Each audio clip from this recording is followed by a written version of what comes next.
Estimados alumnos, esta corresponde a la segunda clase de electroestimulación muscular.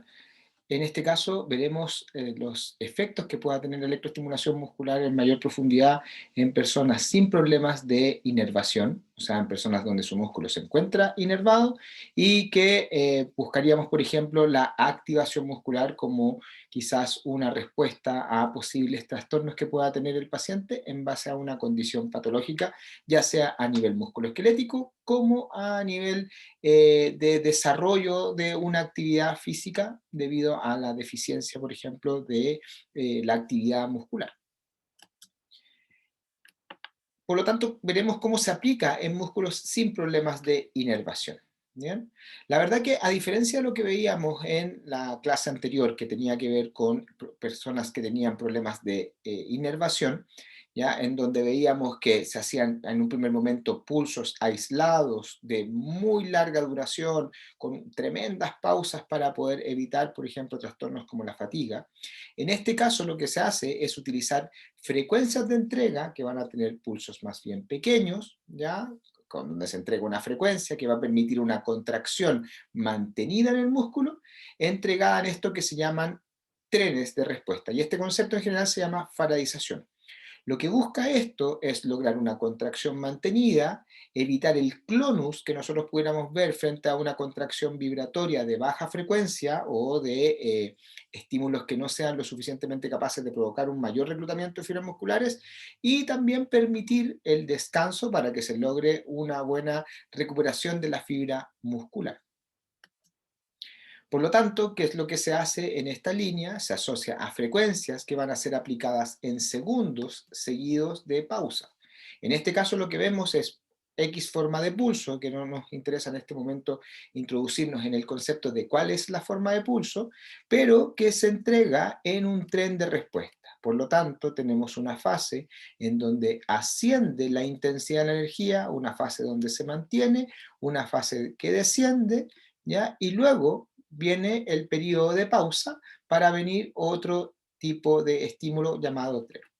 Las fases normalmente se conocen como fase de ascenso, mantenimiento, descenso o rampa de ascenso, mantenimiento, rampa de descenso y la consecuente pausa, ¿ya?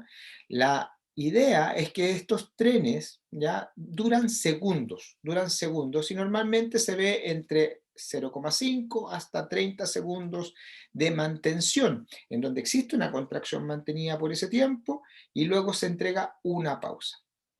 Esta pausa debería normalmente ser entre 1,5 al doble del tiempo de la duración del tren.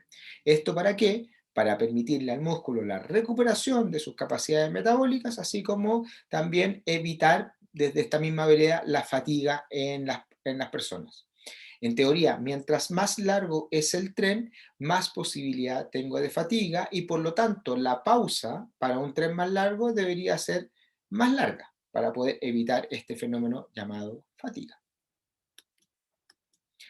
En general lo que vemos es que en electroestimulación existen dos grandes conceptos, que son la aplicación de bajas frecuencias y la aplicación de moduladas de mediana frecuencia.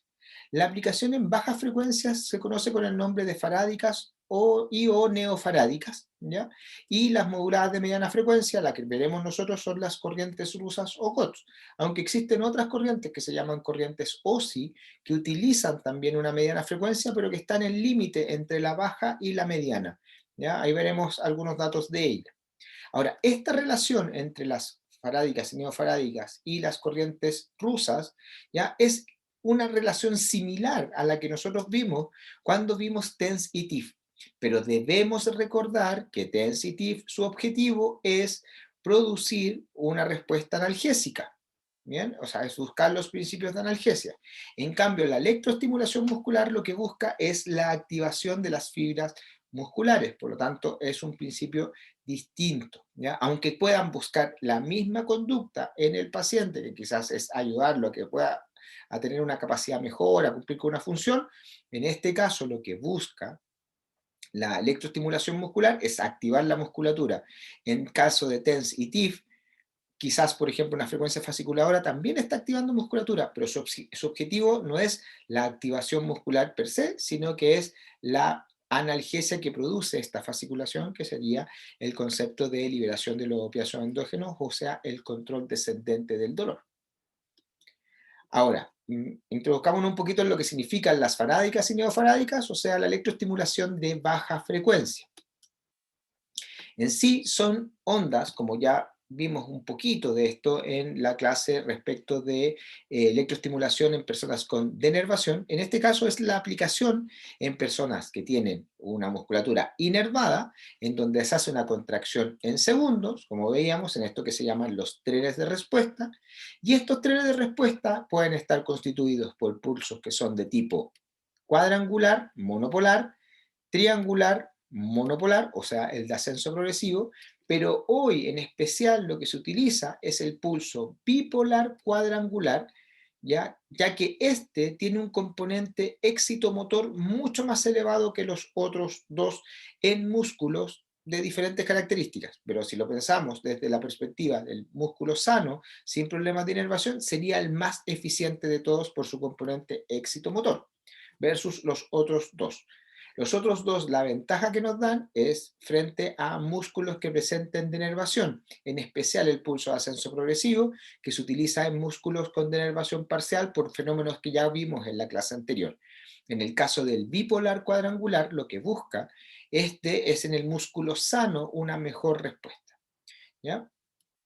Ahora, los trenes son, como veíamos, de duración entre 0,5 a 30 segundos y las pausas correspondientes entre 1,5 al doble del tiempo de la duración del tren. Por lo tanto, si un tren dura 30 segundos, la pausa debería por lo menos ser entre 45 hasta 60 segundos. ¿Por qué se decide la aplicación del pulso bipolar cuadrangular? Porque es el que tiene la mejor respuesta motora. ¿Ya? Ya veíamos que un músculo sano frente a un pulso de ascenso progresivo se va a acomodar. Por eso, el músculo sano, es el que tiene el menor efecto motor, o sea, es el que deberíamos evitar elegir en un músculo sano.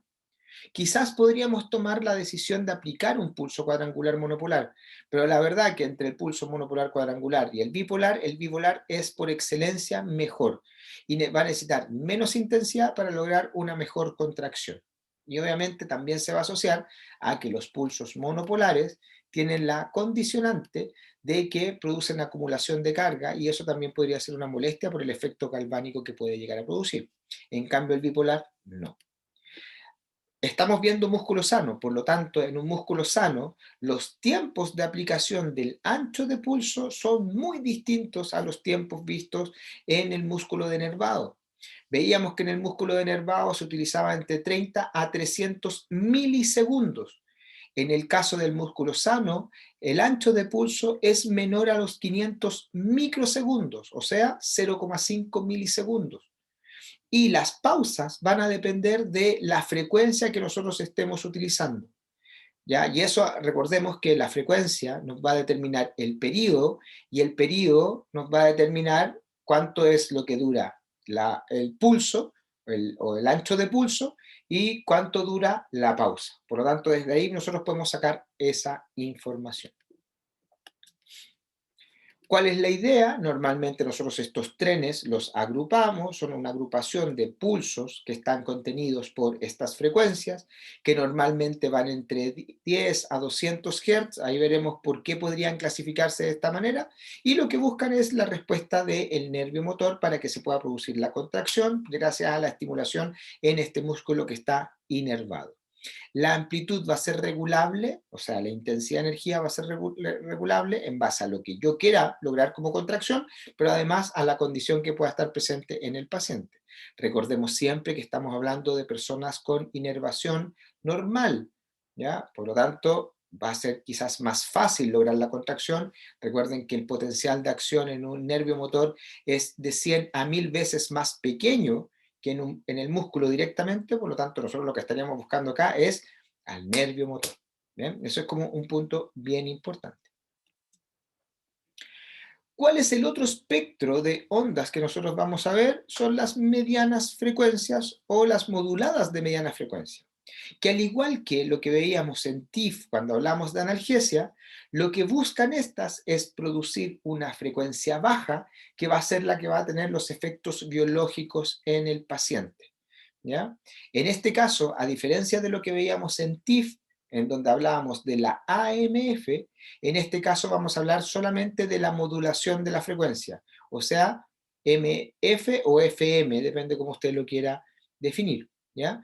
La más conocida de todas estas corrientes es la corriente rusa, o también llamada corriente Koch, que veremos ahora un poquito de su historia.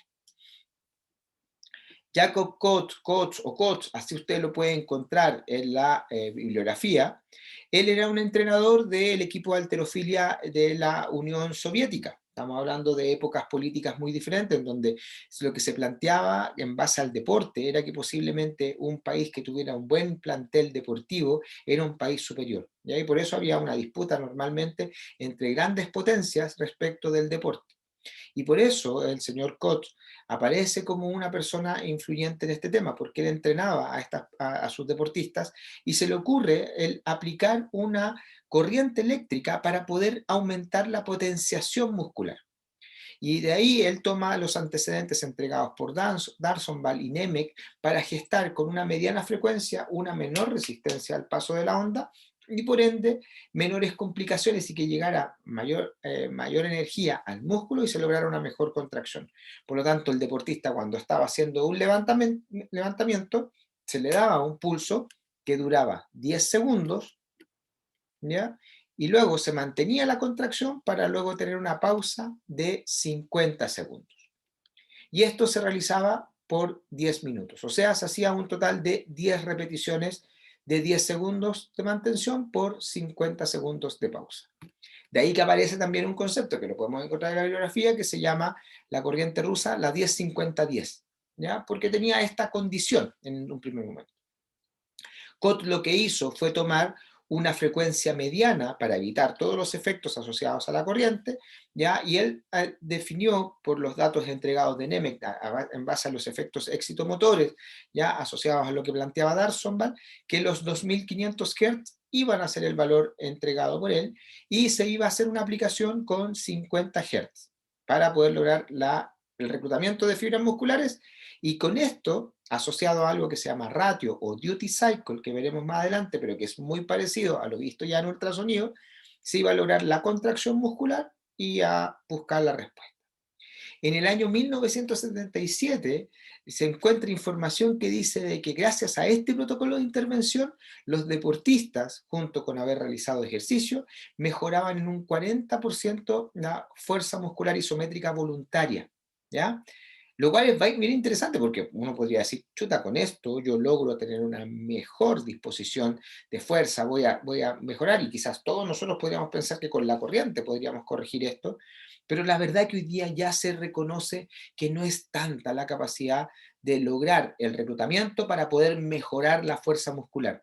Lo que sí se sabe y está muy claro es que existe reclutamiento de fibras musculares. Nosotros ya hemos visto eso, hemos visto cómo se logra la contracción gracias a la corriente.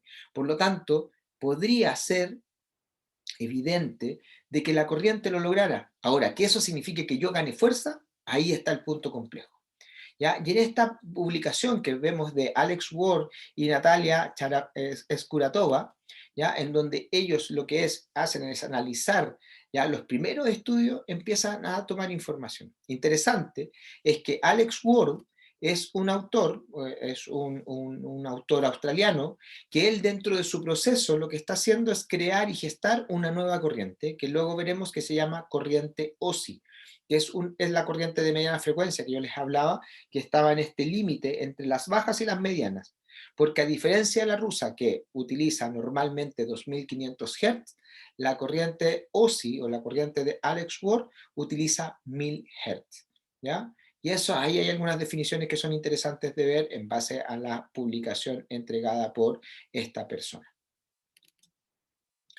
Los datos obtenidos de COTS vienen de diferentes publicaciones, por ejemplo, Andrianova, ya que también otra rusa más, que ve también parte de esto, comparó diferentes frecuencias. Y lo que se dio cuenta Andrianova era que con 2500 Hz era mejor para ir directamente sobre el músculo. En cambio, la estimulación indirecta ya se lograba de mejor manera con 1000 Hz. O sea, la estimulación no de la respuesta muscular como tal, sino que del nervio motor. Y de ahí que Alex Ward toma esta información y la utiliza para crear sus corrientes llamadas OSI. Ahora, la diferencia está en que posiblemente los 2500 Hz, como tienen menor resistencia al paso de la onda, son menos incómodos para el paciente que si lo comparamos con los 1000 Hz. Por eso se define que una corriente rusa podría ser más cómoda para el paciente porque provoca menos resistencia al paso de la onda. Si esto además lo comparamos con una baja frecuencia, es más evidente, ¿ya? Porque una baja frecuencia sola va a tener más resistencia que una modulada de mediana frecuencia que tiene una respuesta menor debido a esta mediana frecuencia. Por lo tanto, ¿cuáles son las características generales en base a la corriente rusa? Ya es que es una corriente de mediana frecuencia que se utiliza normalmente a 2500 Hz. Ahora, usted puede en el equipo, muchas veces nos permite jugar entre 2000 hasta los 10.000 Hz, pero generalmente por default la corriente rusa nace en 2500 Hz. Es una alterna sinusoidal y se entrega en ráfagas de baja frecuencia por esta modulación, lo mismo que veíamos en corriente interferencial, pero en donde no existe una modulación de la amplitud, sino que solamente una modulación de la frecuencia. Y estas ráfagas se entregan en un momento un tipo de onda y en otro momento se da una pequeña pausa, lo cual se conoce como ratio o duty cycle. Por lo tanto, ¿cuál es el gran objetivo que entrega esta corriente? Es buscar la potenciación de la contracción muscular. ¿Y cómo lo hace? Normalmente tiene unas ventajas porque anula el componente galvánico por ser de mediana frecuencia, podría disminuir las molestias, podría alcanzar profundidades mayores por la menor resistencia al paso de esta y podría permitir entregar con grandes electrodos o abarcar mayor cantidad de fibras musculares en base a la electroestimulación. El, el siguiente cuadro es bien interesante porque nos va a plantear una duda respecto de cuál podría ser el mejor pulso para lograr una contracción muscular. Si nosotros vemos en A, vemos un pulso sinusoidal constante, ¿ya? En donde existe un pulso que no para y no está modulado. En B vemos un pulso monopolar cuadrangular. En el caso de C, vemos una ráfaga de pulsos de tipo bipolar sinusoidal, ¿ya? En donde la modulación es solamente en base a esta frecuencia, ¿ya? A esta frecuencia de entrega. En cambio, en D vemos a esta conocida forma de estimulación que podríamos asumir como la de la corriente interferencial, o sea, aquí vemos la AMF, en donde vemos, ¿ya?, una amplitud modulada, así como una frecuencia modulada. En teoría, lo que ellos plantean es que la peor forma de entrega para lograr una contracción muscular es cuando se hace con el formato de A. ¿Por qué? Porque lo que ocurre es que como es constante en el tiempo, si yo tengo un músculo que se mantiene en tensión constante, lo que va a pasar en el tiempo es que va a llegar a la fatiga. Por lo tanto, al llegar a la fatiga, este músculo luego no va a poder lograr una siguiente contracción. Si yo lo que quiero es lograr una contracción y que me permita mejorar ¿ya? Algún evento, A debería ser el peor de todos. D sería el siguiente, ¿ya? En el grado de complejidad. Menos complejo que A, pero tan complejo quizás como este, cercano a eso. ¿Por qué? Porque si nos fijamos, como está modulada la amplitud, posiblemente si la intensidad no es lo suficientemente grande, solo algunos pulsos van a alcanzar a producir la contracción y va a ser deficiente porque hay otras amplitudes que van a ser menores. En cambio, tanto en C como en B, las amplitudes cuando logran la contracción deberían ser más eficientes en lograr el reclutamiento de fibras musculares, ¿ya? Y entre C y B, teóricamente, C tiene mayor cantidad de pulsos, por lo tanto debería tener un mayor reclutamiento de fibras musculares versus B. Y ahí veremos si eso es real, veremos si es que es capaz, y ahí veremos qué nos dice la evidencia de ello. Pero teóricamente, por tener más pulsos, ¿ya? Voy a tener un mayor reclutamiento. Bien, y por lo tanto, quizás deberíamos pensar en que necesitaríamos menos intensidad para lograr la contracción muscular que cuando lo comparamos con B, en donde tenemos un pulsito quizás único en una frecuencia y esto entregado quizás en trenes. Bien, así que de aquí es como un punto bien importante y por eso es bueno explicar cuál es la diferencia entre TIF y RUSA. Y el concepto es cómo se entregan y cómo se administra la formación de los trenes en las frecuencias. Quizás mi equipo me permite crear un tren con la corriente interferencial, pero la verdad es que al tener este pulso modulado en amplitud, puede ser ineficiente para lograr una buena contracción. Por eso, la TIF no debería, la TIF que vimos en las clases de analgesia, no debería ser pensada para la electroestimulación muscular, porque la corriente rusa, al tener una amplitud en todos sus pulsos de igual altura, ¿ya? Es más eficiente para lograr la respuesta a nivel de la contracción. Por eso deberíamos pensar, si tenemos entre TIF y rusas, pensar en la rusa para la contracción muscular, ¿ya? Y quizás TIF no sería una muy buena recomendación. Es como pensar en meter los dedos al enchufe. Si yo meto los dedos al enchufe, lo que hago es lograr contracción muscular. ¿Pero será beneficiosa para una persona? Ahí es donde tenemos que tomar el análisis para esto. Por lo tanto, ¿qué es lo que se modula cuando se entrega una corriente rusa? Se modula con la frecuencia portadora, que normalmente es de 2500 Hz, pero uno puede jugar con otras frecuencias. Ahora, ¿cuál es el problema? Que a mayor frecuencia necesitaremos mayor intensidad. Y ahí nos recordamos a Darsonval y el efecto éxito motor. Se entrega normalmente en frecuencias que van entre 40 hasta 120 Hz y ahí se distribuye pensando en que si yo quiero activar fibras lentas, voy a ocupar un tipo de frecuencia y si quiero activar fibras rápidas, otro tipo de frecuencia.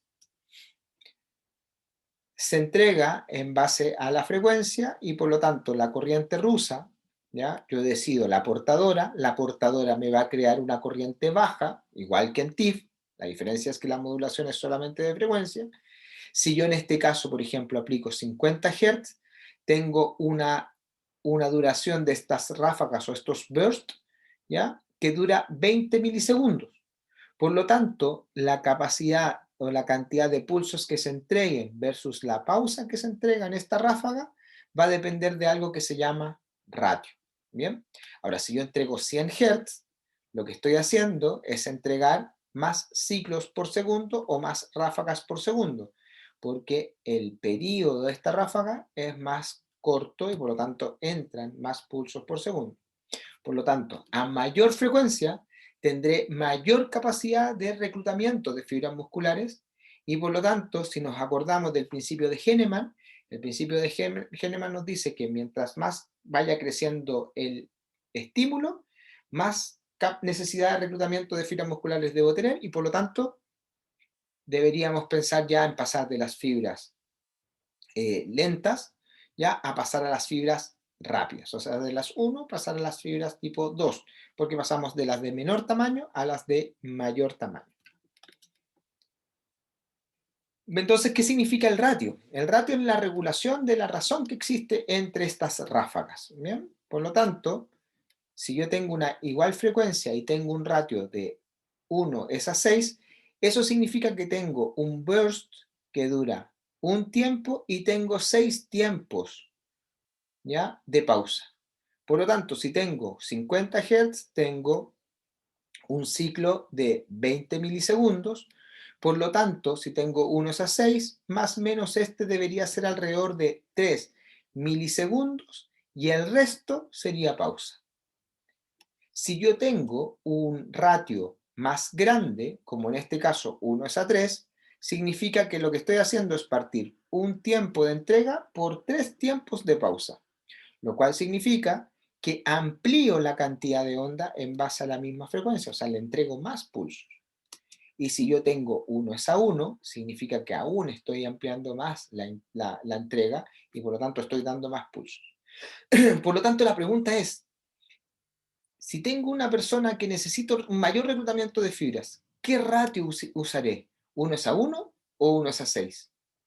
Y al contrario, la segunda pregunta es, si tengo una persona que se fatiga muy rápidamente, ¿ocuparé el ratio 1:1 o, por ejemplo, el 1:6? ¿Qué creen ustedes? Les dejo esas preguntas para que los veamos en el aula virtual del aula invertida de esta clase.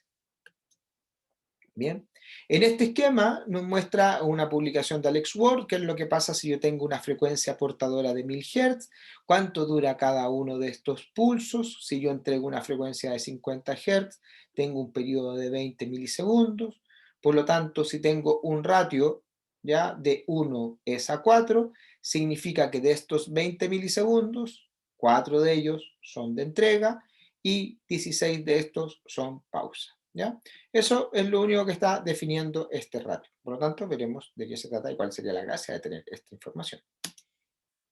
Bien. Ahora, respecto de la potenciación muscular, lo que se busca es lograr un mayor reclutamiento de fibras musculares, evitar el daño en los tejidos, que no logremos quemaduras, porque si necesitamos más intensidad para lograr un mayor reclutamiento, podemos llegar a producir algún daño, y que sea más tolerable para las personas desde lo sensitivo. Bien, por lo tanto, pareciera ser que la rusa es bastante atractiva versus lo que corresponde a las de baja frecuencia. Ahora, en esta publicación lo que nos muestra es qué es lo que pasa con la producción de torque extensor de muñeca y el disconfort asociado a la entrega de una baja frecuencia versus una modulación de mediana frecuencia, en este caso de kilohertz, y lo que se hizo fue comparar rusas, OSI, un pulso cuadrangular de 200 microsegundos y un pulso cuadrangular de 500 microsegundos. Interesante es que la que tiene el menor disconfort en el paciente es la rusa, porque tiene una mayor frecuencia. En este caso, 2500 Hz, versus de portadora, versus la OSI que tiene 1000 Hz. ¿Ya? Y eso ya permite un menor disconfort de la rusa versus la OSI. El tema es que el pulso cuadrangular en esencia va a tener una mayor molestia. Por eso se plantea que estos van a ser más incómodos. Pero respecto del torque, en esta publicación, la que tenía el mejor torque de estimulación era el pulso cuadrangular de 200 microsegundos, lo cual es bastante interesante porque nos dice, ah, mira, yo podría decidir aplicar este. El problema es que si esta persona tiene incomodidad, me va a permitir ver, dimensionarme para, por ejemplo, el caso de la rusa. ¿Ya? Entonces, ese es como un punto importante cuando nosotros tal vez buscamos el decidir. Por lo tanto, la pregunta es, ¿cuál elegir? ¿Cuál elijo? ¿Cuál es la que yo deseo elegir? Y dentro de eso aparece esta publicación, que no es tan reciente, pero que compara lo que pasa con la baja frecuencia y la mediana frecuencia en el torque evocado de cuádriceps y el disconfort en las personas sanas. Es una revisión sistemática y con un metaanálisis. ¿Y qué es lo que muestra? Muestra estos dos force plot, en donde nos muestra la comparación entre la mediana y la baja en el torque evocado y la comparación entre la mediana y la baja respecto del disconfort. Y si ustedes se fijan, la información obtenida en esta revisión sistemática con metaanálisis es que pareciera dar lo mismo entre aplicar mediana y baja frecuencia si lo que estoy pensando es el torque evocado con la corriente, con una pequeña tendencia a que es mejor la baja, ¿ya? Pero en el caso del disconfort, la que produce mayor disconfort es la baja, con una tendencia también a que podría ser quizás este pequeño detalle de las incomodidades en las personas, permitirme quizás decidir por la mediana frecuencia. Pero la verdad que tampoco es tan concluyente. Aunque tiende a ser mayor el disconfort con la baja, no significa que la mediana no lo provoque. Por lo tanto, eso va a ser un punto interesante para cuando ustedes lo vean con sus pacientes.